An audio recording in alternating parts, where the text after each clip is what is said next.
Iran state ടിവിയുടെ വാർത്താ വായനയ്ക്കിടയിൽ ഇസ്രായേലിൻ്റെ ബോംബ് വശം.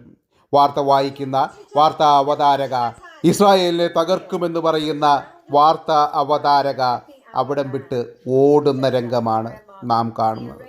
ഭൂമി കയ്യേറ്റക്കാരനായ ഇസ്രായേൽ തങ്ങളുടെ ഭൂമി കയ്യേറുവാനായി വരുന്നു എന്നാണ് അവതാരക പറയുന്നത്. അതിന് ഇറാൻ സമ്മതിക്കില്ല എന്നാണ് ഈ അവതാരക പറയുന്നത്.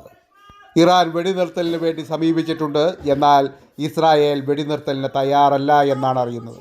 ഇസ്രായേലിൻ്റെ ആക്രമണങ്ങൾക്ക് ഉരുളയ്ക്കുപ്പേരി എന്ന പോലെ ഇറാൻ തിരിച്ചടിക്കുന്നുണ്ട്.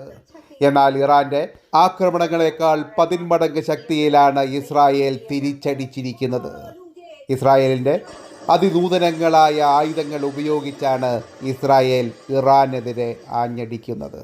ഇന്ത്യ പാകിസ്ഥാനെതിരെ നടത്തിയ ഓപ്പറേഷൻ സിന്ദൂരിലും ഇസ്രായേലിൻ്റെ പല നൂതനങ്ങളായ ആയുധങ്ങളും ഉപയോഗിച്ചിരുന്നു.